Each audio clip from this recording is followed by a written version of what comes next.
Welcome to episode 50 of the Critical Moves podcast.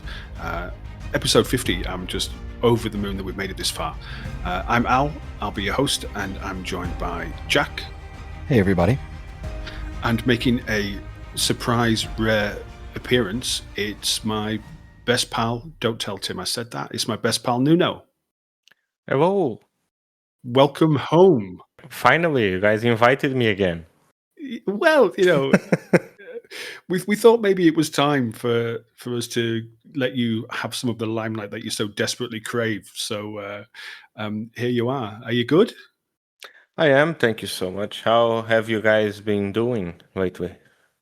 Has your star been shining brighter ever since I went away for a couple of months? We've managed, haven't we, Jack? Yeah, mine's certainly brighter. I'm the fan favorite now. Did you not know that, Nuno? You've been replaced. No one is insulting me.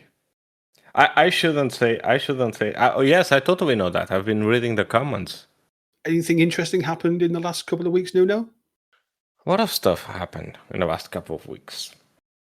But I was under the impression that we're going to talk about what happened in RTS this year so far. I think so. Yeah, but I want to know, has anything lovely happened with you in the last couple of weeks? Oh, I don't know. It's just like this small ring on my finger, maybe. Something like that.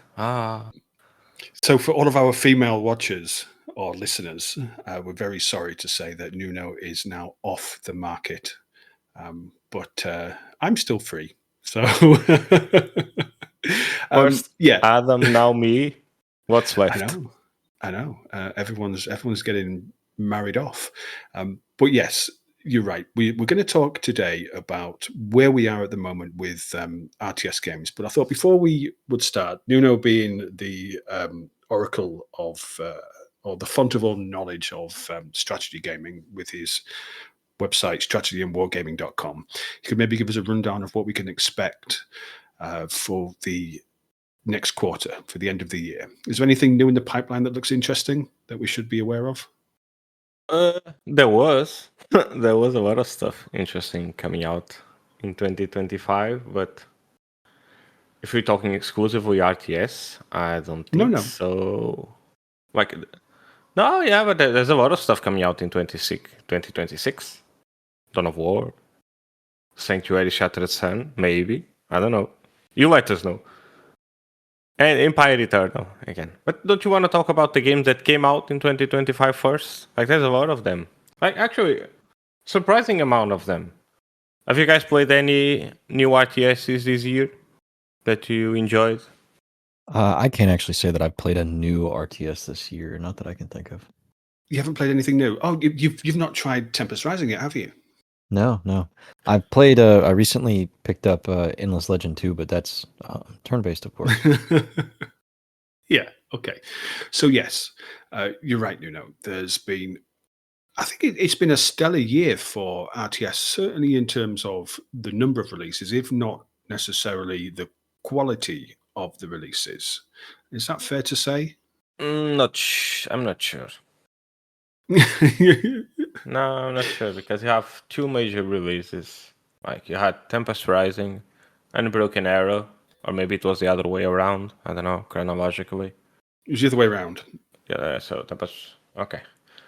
And those were probably the two highest profile releases of the year. Quite possibly two of the highest profile releases of the year for all of strategy as well.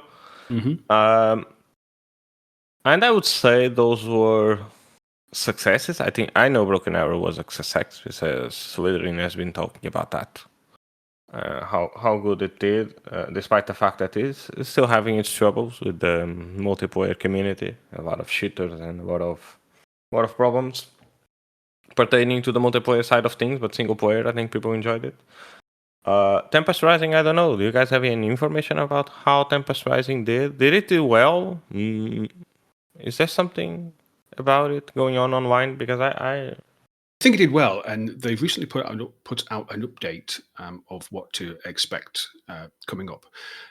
They're making some more maps available, some custom match settings, and all the kind of very generic stuff. But the fact that they're still working on it, they're still creating content for it, would give an indication that it was actually doing really, really well. But I think what we're waiting for, people who played Tempest Rising, and when I look at the Reddit, the RTS subreddit, the third faction.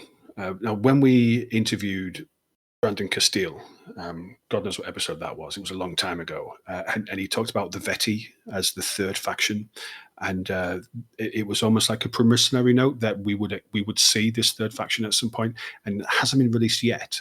So I guess they're building up to a DLC for Tempest Rising, where the third faction will come on. And I mean, is the fact that they're working on a DLC an indicator of it doing well, or is it an indicator that it's not doing well?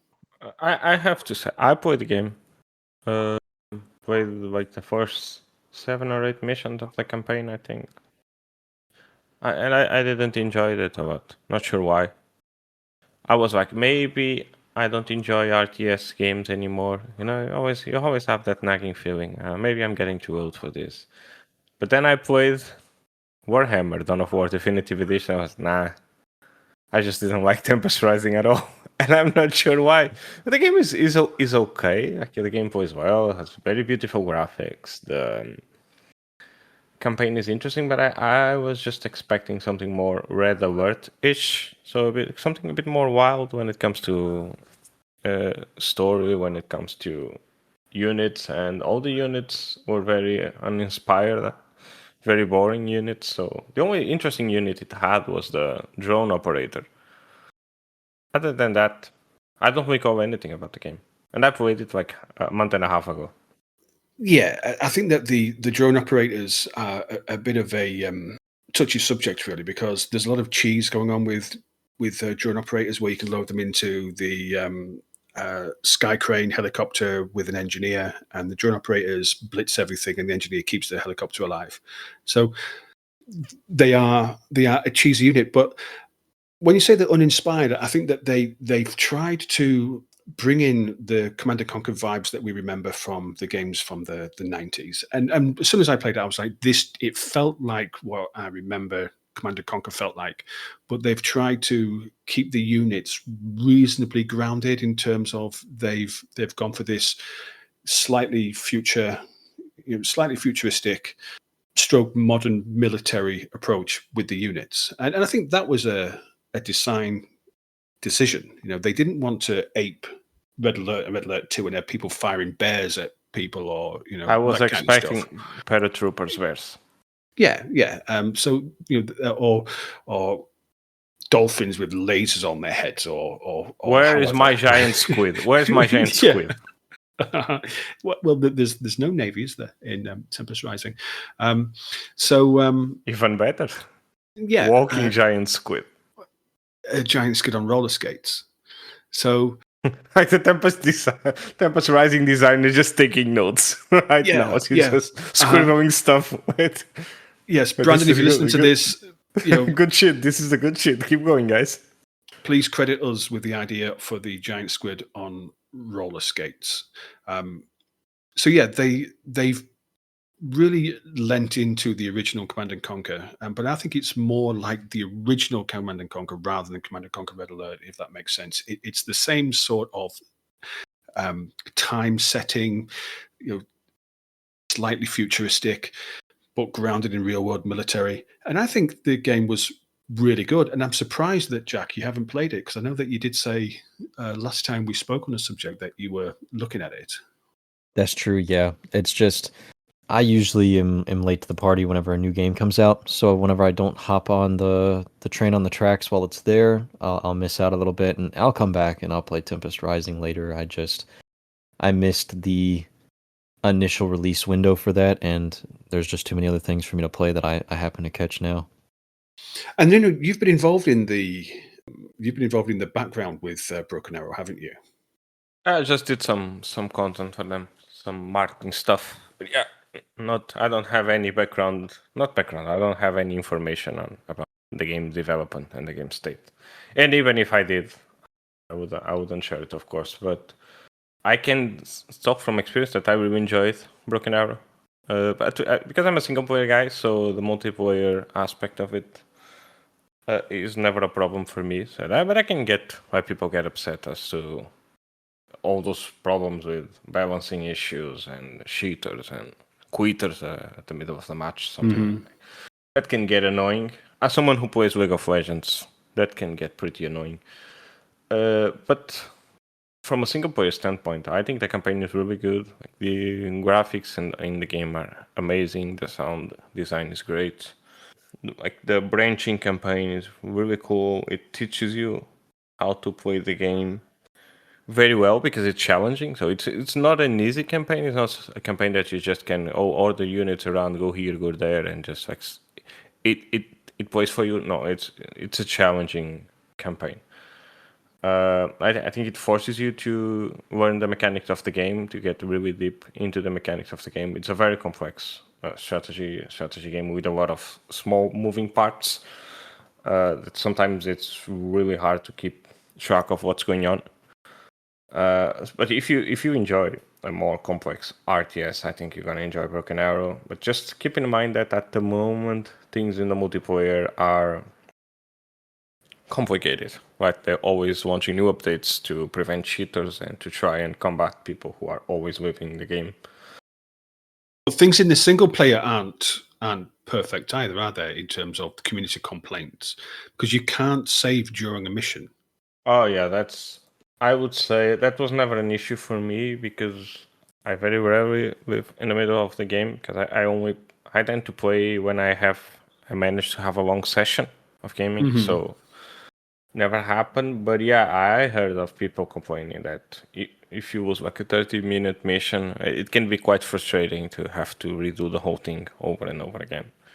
Because you might lose on the final push, and it sometimes the game can come off as a bit unfair. Like I'm not sure if you guys have this same experience of playing some strategy games. Like you're planning your whole mission, and you think, oh, like this is the final objective, and then the game pulls the rug under you and say, haha, no, there's another objective, and now you need to take like the 10% of the forces you have now and reach this final objective, which is way harder than the one you were already doing.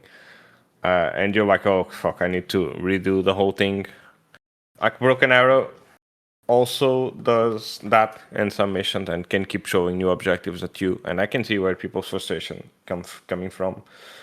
But yeah, I'm not sure why they haven't developed the save feature for the game.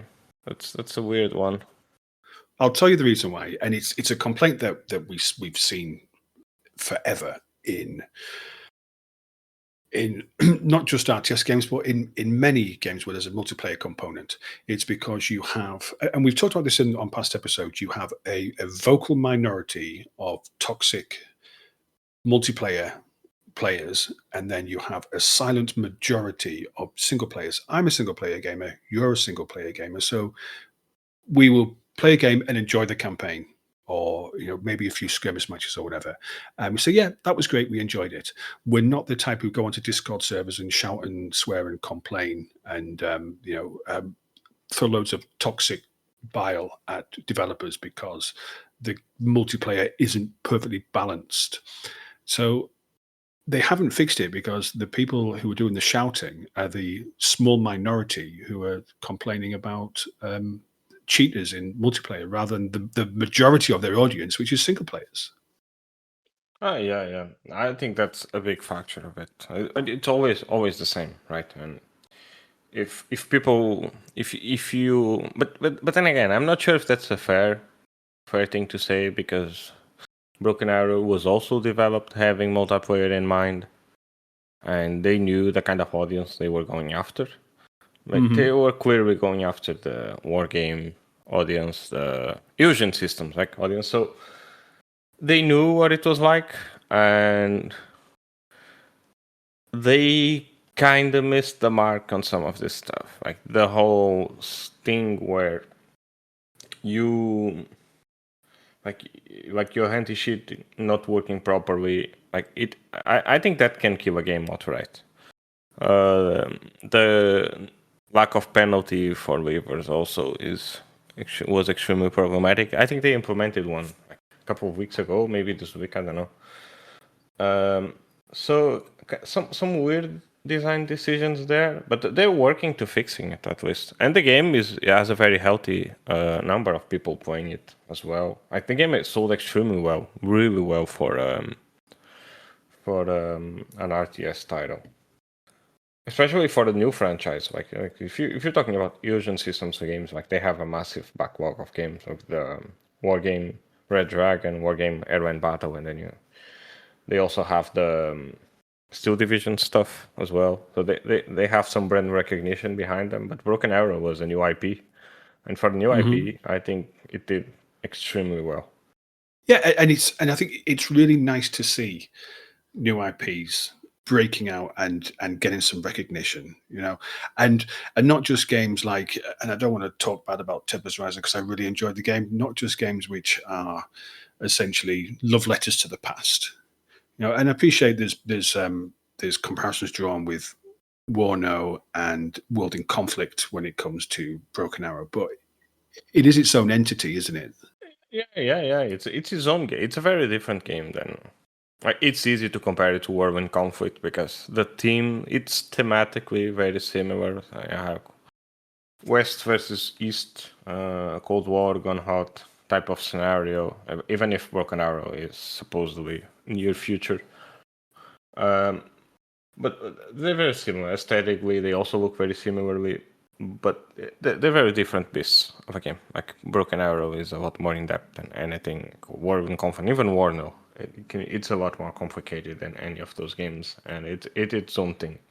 But I think it was a positive. Like I reviewed the game, I think I gave it an 8 out of 10, maybe, because I really enjoyed the single player aspect of the game. I think it's very well made. It's well designed. Like the amount of units the game has, it's really cool. There's a lot of small details to the units that you need to take into account when you're fighting. Like, it can be a bit overwhelming sometimes because it's just way too many numbers you're trying to crunch at once.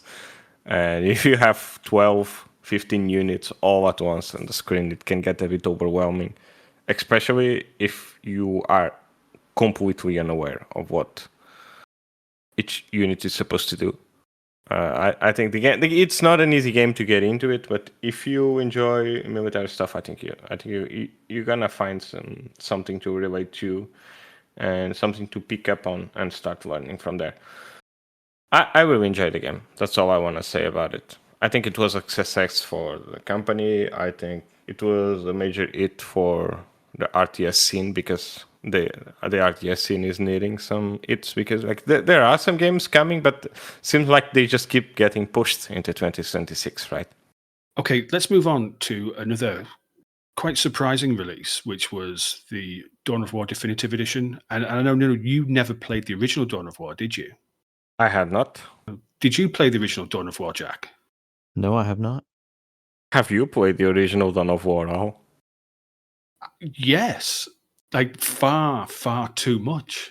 Not too much because I loved it, absolutely loved it. Yeah, but when I saw your review on Strategy and Wargaming, where you talked about the definitive edition, you said you never played the original. I was actually quite stunned because for me it was a stand. I think it was 2004 it came out, and it was a standout RTS from the early mid 2000s. I was quite blown away that you had never actually played it before. The reason why I haven't played it before was because I wasn't aware of what the franchising was, like the old Warhammer thing. I had no idea. Heck, I think I didn't know what Warhammer was until like 10 years ago, something like that.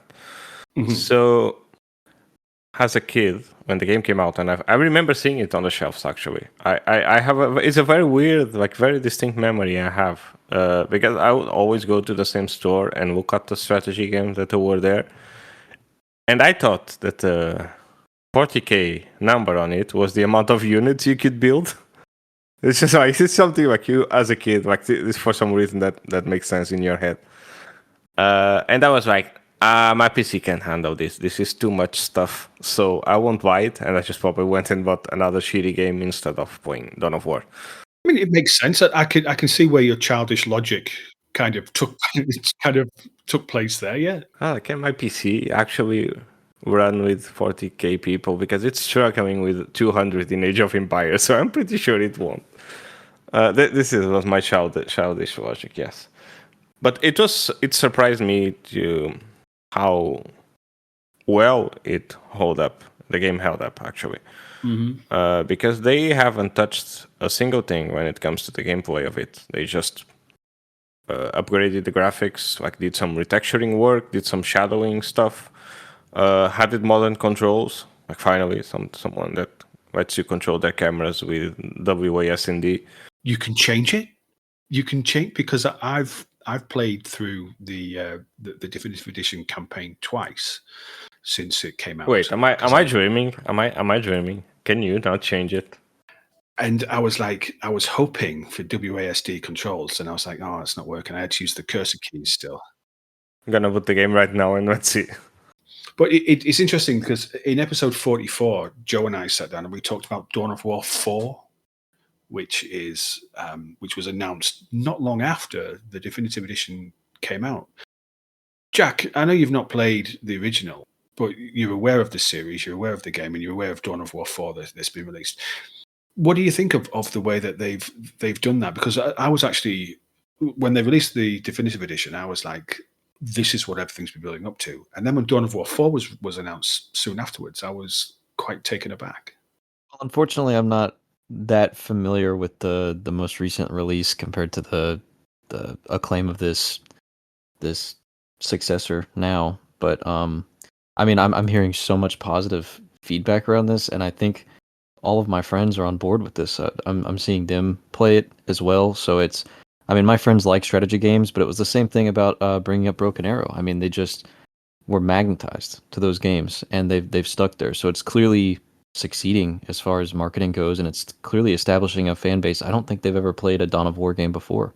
And I think that, as Nuno says, it still holds up 21 years later after release, and it shows that there's still a market for these what are essentially older games. You know, this was released 20 years ago, and now you have this next generation playing this game from 2004, albeit in its updated state.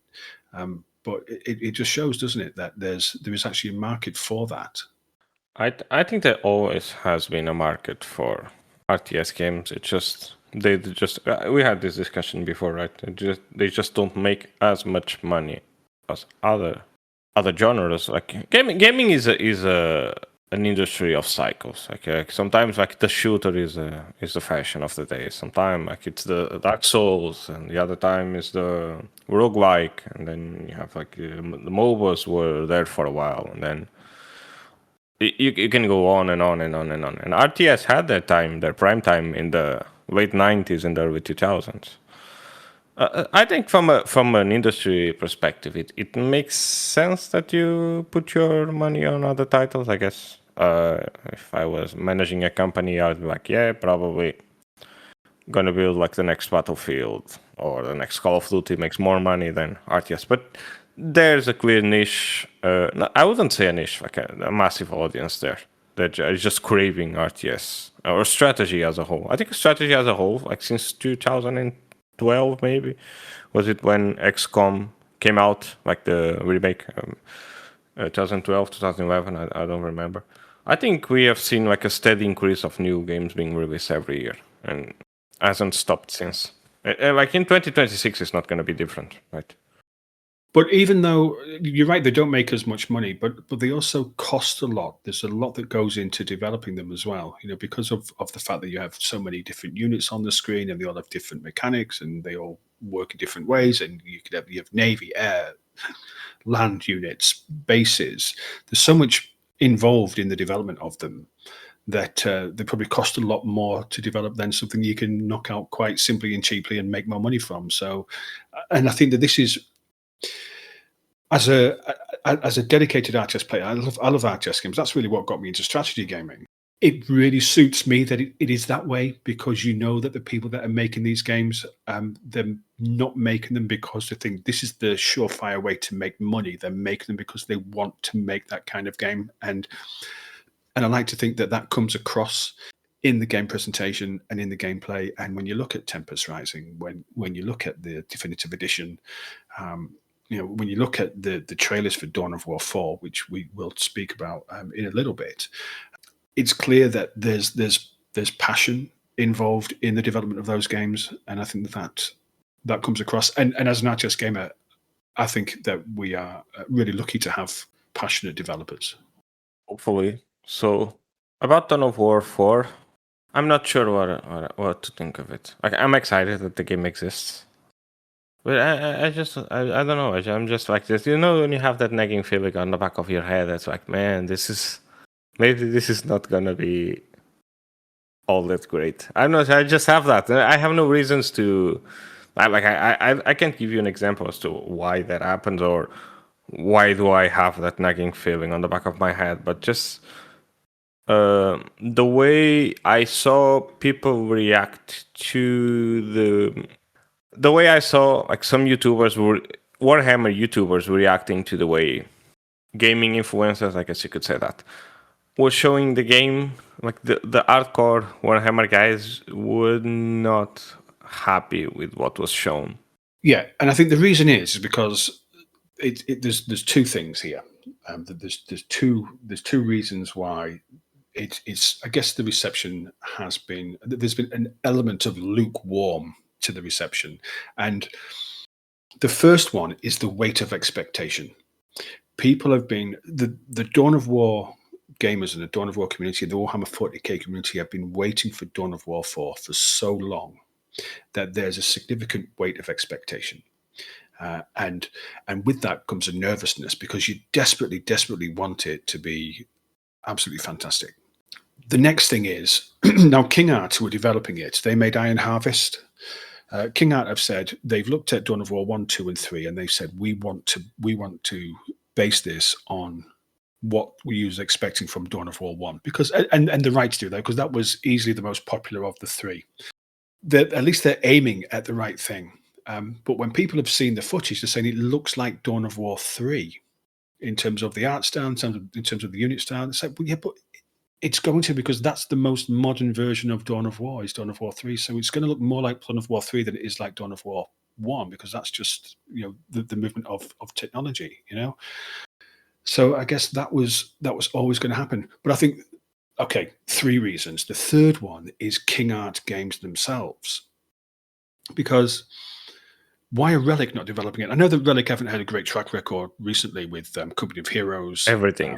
3, and I was over the moon when they released the definitive edition, and it's easily been their biggest success recently, and they were really cool in the way they did it, where if you own the original version, you got 30% off and all these kind of things. It was fantastic. But Dawn of War 4, King Art Games don't have an RTS pedigree. So Relic were bypassed. Games Workshop looked at the Kickstarter for Iron Harvest and said, we like what these guys have done. They offered it to Iron Harvest. They offered it to King Art Games, who went to Deep Silver and said, would you like to publish this game? And they said, yeah, and that's how it came about. But they're almost like an unknown quantity. So for dedicated fans, you're handing King Art Games the keys to the castle when they have no experience of running that castle. So I can understand the trepidation, but I'm beyond excited for it. But King Heart built Iron Harvest, right? Iron Harvest was successful. One of the most successful RTSs of the last decade, I think. Like it did extremely well for them. It was very similar to Company of Heroes in terms of the cover system and the way it worked. So it wasn't in any way, shape, or form a bad game, but it's difficult for me to be able to explain it, I guess. But you're giving what some people consider to be the holy grail of IPs. Like Warhammer fans are very beardy, very salty, very gatekeeperish, and very insular, I guess, and they have this sense of ownership of the IP. They love Dawn of War. They want Dawn of War to be successful, and you've handed it to somebody that you don't trust, because they've only made one RTS, which was Iron Harvest, which it was a decent game, but where's their pedigree? And they haven't got any, so they're an unknown quantity. But for those of you who, and Nuno, because I know that you don't listen to the episodes because you're far too busy, but we discussed Dawn of War 4. Joe and I sat down and discussed Dawn of War 4 in episode 44. It's on the screen if you watch this on YouTube, in the top right corner, so go and give that one a listen. But before we look at what else we can expect from the 2025 and maybe into 2026, Stormgate. Oh boy. So, and I don't want to draw comparisons between Stormgate and Tempest Rising. And I want to get both of your opinions on this because Tempest Rising was, I guess, lent really into Command and Conquer, and Stormgate really lent into StarCraft. And Tempest Rising has been successful, and Stormgate fell on its ass, didn't it? Now, Stormgate, from my knowledge of Tempest Rising, Stormgate's a game I'm not that familiar with, but I mean, just looking at it here, yeah, Stormgate has a mostly negative across Steam, mostly for, I mean, it just looks like community vented issues on microtransactions and corporate greed. Correct me if I'm wrong. Is it Frost Giant who developed Stormgate? Yeah. And do they have developers as part of their team who were involved with StarCraft originally? No. I think I also saw or read somewhere about that. But I think Stormgate, it's just a very uninspired game. I have to disclose something. So I only played Stormgate in the demo, like one of the early demos they released. I was like, oh yeah, this is shit. I'm not gonna touch this again. Sorry guys. It is what it is. So I was like, nah, this isn't gonna happen. Like this is just like a poor man's version of StarCraft 2, and StarCraft 2 is free. So there's no reason for me to be playing this. And then I started seeing the news, like the game was coming out, and the game was gonna be. You know that once a strategy game goes free to play, there's some shady shit going on. Like you know that there's gonna be microtransactions, like the campaigns are gonna be behind the paywall. So all that good stuff that gamers really enjoy and hope to have in their games, like paywall content and all that. So that's gonna happen. And I was like, nah, I'm not gonna dedicate my time to this shit. And so I just forgot about Stormgate. But I don't think I was the only one, because the game was dead on arrival, from what I gathered. Like the game never caught any kind of steam. Like Broken Arrow had its issues when it came out. It still has, but there's already a dedicated community here. Tempest Rising, like it's a single player focused game, came out, apparently did well. Warhammer Dawn of War never had any issues when it comes to its community, because the game has been very much alive for the last 2 decades as well. And Stormgate just came and went like a fart in the wind. So like nobody remembers it. see, for me, I never really gelled with StarCraft because I fell into the Command and Conquer camp. That was always my bag. I always thought that StarCraft was a bit too quick for me. I like to be able to take my time, and everything I read about StarCraft was that it was all micro and meta and all the kind of stuff that I don't enjoy about gaming.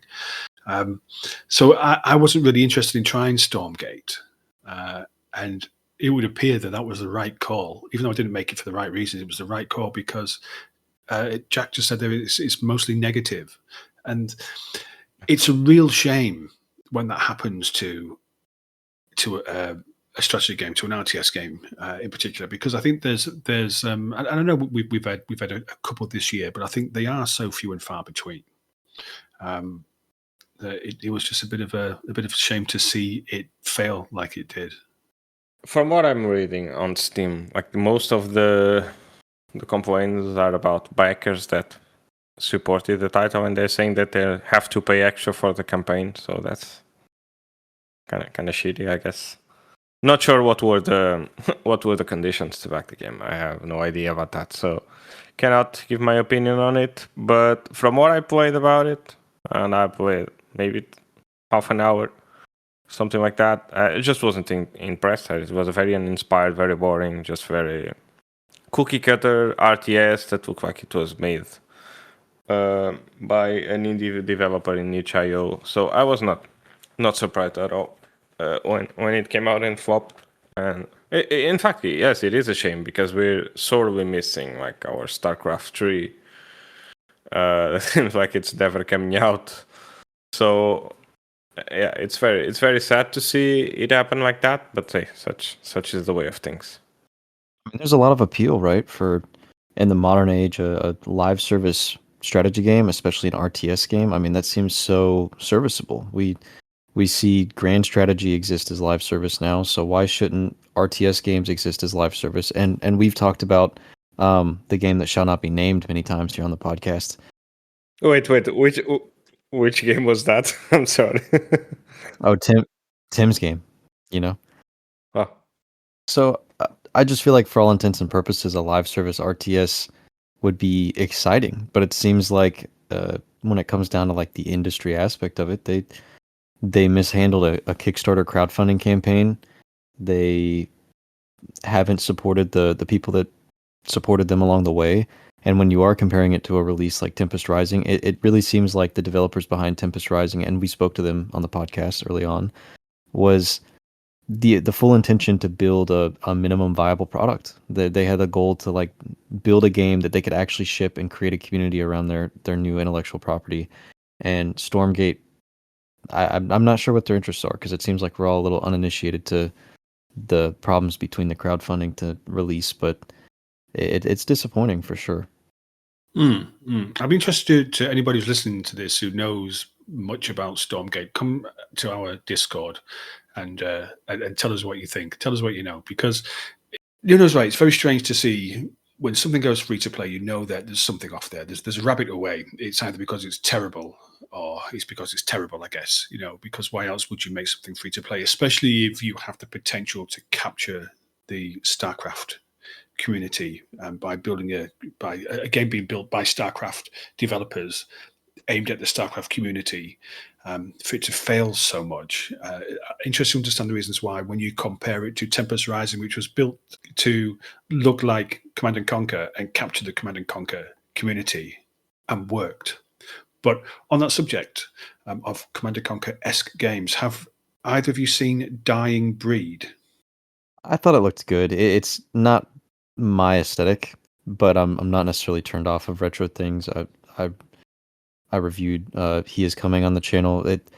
It's not necessarily a major turnoff, but it's very clearly inspired by games that existed when Al was a grown man. It's leaning into that aesthetic to service its gameplay, and I think that's really interesting, especially because we're having a conversation about RTS and the lack of attention that they can receive compared to things like Grand Strategy or even turn-based games today. We're talking about the dismissal of previous franchises and new IPs coming out. It's nice that we're at a time that indie developers can find publishers like Hooded Horse, that we've talked about a lot here on the podcast, and release games that are not only RTS games in a genre that we were just saying seems a little neglected, but they're also releasing things that are inspired and aesthetically niche. So what are both of your opinions? I've spoken to the developer of Dying Breed off and on for maybe the last couple of years. Like even before we started the podcast, I was talking to Ignacio about Dying Breed, because it was just something which, as an old school, as you say, I was a grown man when Command and Conquer came out. And it really does lead into that aesthetic, and it was really interesting. And there's a couple of demos available still, and I played them, and I was like, this is just what I remember. It reminded me of my childhood, and I think if you lean into someone's nostalgia, you're almost guaranteed success, I think. And I was so excited when the game got picked up by Microprose. I was so excited to see him get some success for this, because the amount of work and effort and blood, sweat, and tears that he's put into Dying Breed is just fantastic, and I really do wish him all the best. And I think it was released on the 7th of October, so on Tuesday of this week. Go and have a look. Get on Steam and go and buy that game, because support indie developers. Let's move on to what we can expect from the future then. We've covered Dawn of War 4, so let's leave that where it belongs. Jack, have you seen anything which you can expect in 2026 which really captures your eye, that you're interested in seeing? 2026, yes, but I did want to draw attention to something coming out here in 2025, which is, we were just talking, I was specifically talking about basically live service RTS games, and Age of Empires 2 is getting a new DLC this month. World's Edge is dropping a sequel in their Chronicle series of downloadable content packs across the 3 DLCs, one of which still on the way. The first one has extremely high praise, and the second one is kind of sitting at mostly negative, but people seem to be very excited for this more direct sequel to the first DLC. It's entirely based on Alexander the Great and seems to really be challenging the, I guess for lack of a better term, the meta of Age of Empires 2 gameplay that's existed for the way that whole game's entire gameplay loop is centered. I covered the Age of Empires DLC on the Critical News episode, which is linked on the screen if you watch this on YouTube, alongside Dying Breed, alongside Fractured Alliance as well. Have you seen Fractured Alliance? No, I have not. No, Nuno? You've normally got your finger on the pulse of new releases. I have not Fractured Alliance. I never heard about it, but I'm looking at it right now. And wait, I'm juggling multiple screens. So let me see. My first experience. Let's get some real time first impressions on this one.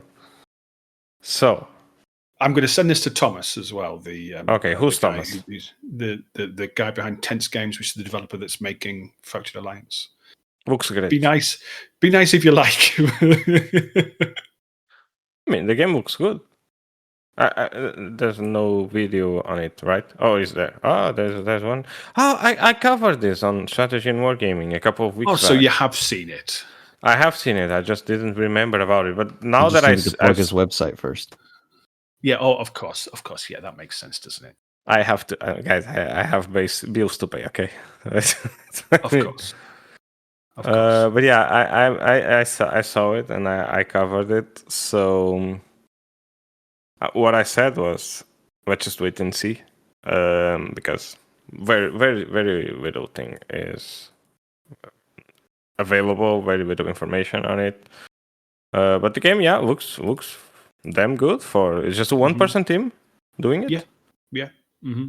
Impressive. So he released a game called Stellar Warfare, which is like a homeworld inspired RTS, which is I think that was his first game, and again solo dev, and it is really worth checking out. And Fractured Alliance, it's almost like that one, Tempest Rising, Dying Breed, they're all really speaking to the inner child in me, because they're all leaning into the Command and Conquer side of things. And are we maybe seeing that Command and Conquer is coming back into vogue? I mean, there was some interesting news a couple of weeks ago about EA being purchased, wasn't there? Finally, should have bought stocks on EA. Now I regret it. Maybe we'll see a Command and Conquer resurgence. Maybe we'll see. No, I won't say it. But I won't say it. What are you gonna say? Say it. I was gonna say, it's being bought by I believe a Saudi Arabian conglomerate, and maybe we'll see the GLA come back into Command and Conquer Generals as a result. But I'll. This is gonna get some comments. I'll be tempted to cut that, but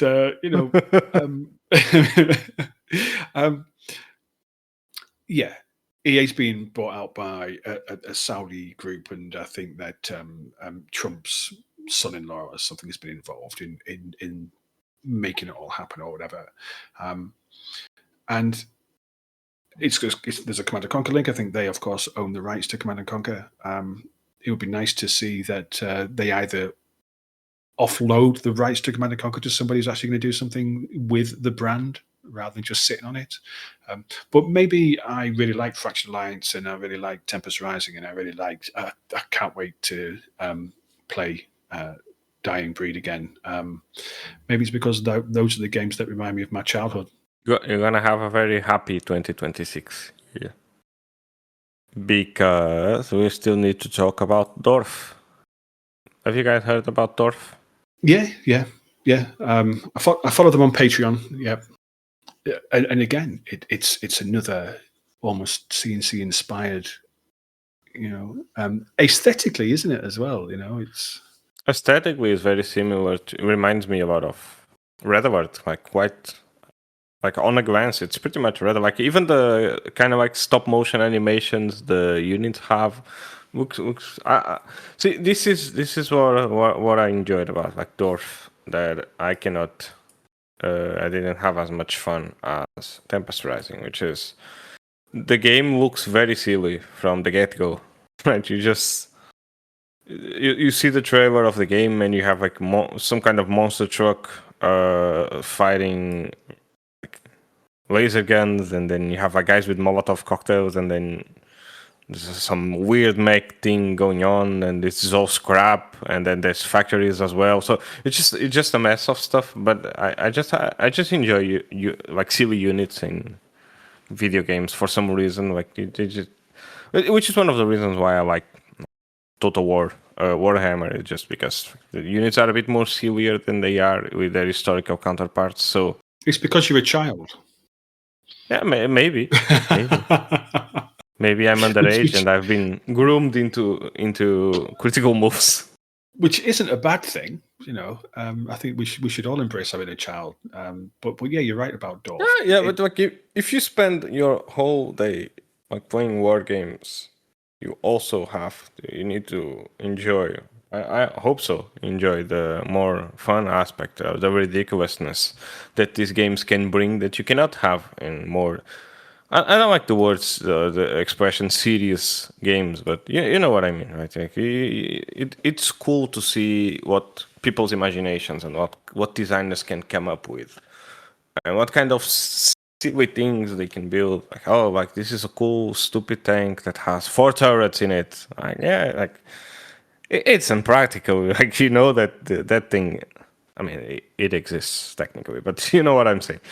It's just fun to see what people come up with, and it brings a lot more character to the game. It makes it sound, feel, look a lot more unique. It gives it a very distinct play style as well, because if you can come up with a unit that's not just an average vehicle or an average human guy with a gun, I half of the way to creating something that's kind of special is already there. Like, which I think is one of the reasons why games like Dawn of War, Command and Conquer Generals, Red Alert are so beloved by their art style and by their unit, just because of this. Like, the game is immediately recognizable.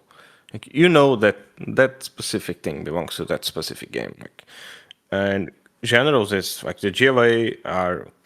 They're completely different from the United States. The United States were completely different from China. Not sure if it's called China now. Maybe, or if it was called China, if it was called something else. But we know it's China. So, it was.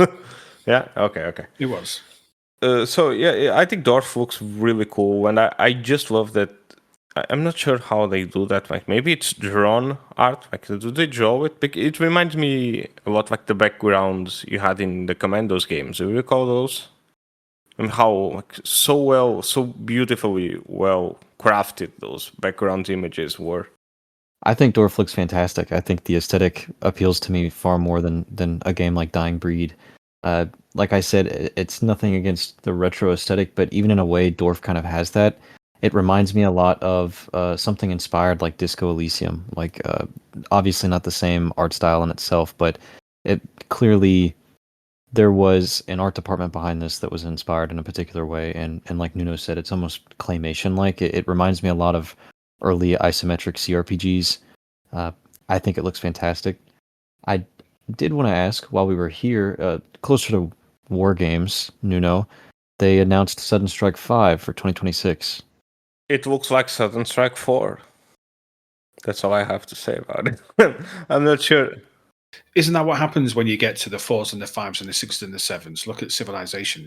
It is there much innovation that goes on in sequels? No, Civilization, you get to the 7, and instead of like doing a great thing, you just make that piece of shit again. Now, I think the Sudden Strike 5 looks exactly like Sudden Strike 4, which is weird, given that Sudden Strike 4 came out in 2018, 17, so kinda long time ago to not improve a lot on the looks of the game, but I didn't enjoy Sudden Strike 4 all that much. Like, it's a fun RTS just to play around with. It has a lot of missions, a lot of units, a lot of scenario. Like, there's a lot of stuff in the game. Okay, all quantity over substances. So if you like to play around with a lot of different units, and if you like to play a lot of small missions, the game is great for that. Very simple game. It's what I call a Saturday afternoon kind of game. Like, it's just something you boot up and just listen to something, and you're just playing the game to keep your hands entertained. Yeah, it's a weird description. I know, but it's just no. That's just me being juvenile. I can think of other ways to keep your hands entertained, but that's so. Sorry, just to lower the tone. Look, we are approaching the end of our time together, gentlemen. Okay, so before we go, I'd just like to ask, if you can, without mentioning Dawn of War 4, what RTS are you most looking forward to? Which is either coming in the next couple of months, as in 2025, or stretching into 2026. Nuno. I want to highlight two. Dorf being number one. I already talked about that. And then Empire Eternal, which we haven't talked about it on the podcast. But Empire Eternal is essentially Empire Earth, but being published in, hopefully so, in 2026. So you have, it's a base building RTS, where you take your civilization from the beginning of time until hopefully the near future, maybe until 20,000 years in the future, something like that, hopefully. I'm very excited for that because I really loved the original Empire Earth. I played hundreds, maybe thousands of hours of that game when I was a kid. And for some reason, it's just one of those concepts just clicks with me. It's just stupid fun. And I hope Empire Eternal does that as well. And you guys, what do you guys are most excited for? So I'm gonna make an interesting suggestion here. I'm gonna try to bend the rules a little bit on what Al asked, but I'm excited for a game that doesn't have an announced release date yet, but is a very interesting mesh of genres overall. It's a game I've found on my own called Earthbreakers. It's actually a first-person shooter game. However, it's being made by Petroglyph, the creators of Star Wars Empire at War. And the concept of the game is that it's a first-person shooter multiplayer fighting game, but it's mixing in RTS elements. So in the game, even though it's first-person shooter, you and 3 of your teammates all have asymmetrical units that you choose out of a team. You build a base. You also can build numerous vehicles, and there's a strategic resource across the map that you're trying to compete to grab before the other team and use that to power and continue to upgrade your units. So you're basically playing an RTS like the ones I've mentioned before, like Halo Wars, or literally something like Tempest Rising, but you're also going out and building those bases yourself and driving the vehicles yourself. Sounds interesting. What's it called? Earthbreakers, and it's being billed as an FPS RTS hybrid. I will finish with an honorable mention to the game I'm most looking forward to, and I mean most across all of the available genres, which is, of course, Sanctuary: Shattered Sun. This is the spiritual successor to Supreme Commander, and Supreme Commander is my all-time favorite RTS game. And having played, because I'm very fortunate to have played the alpha build of Sanctuary: Shattered Sun, and I'm hoping somebody else on this podcast has played it as well recently.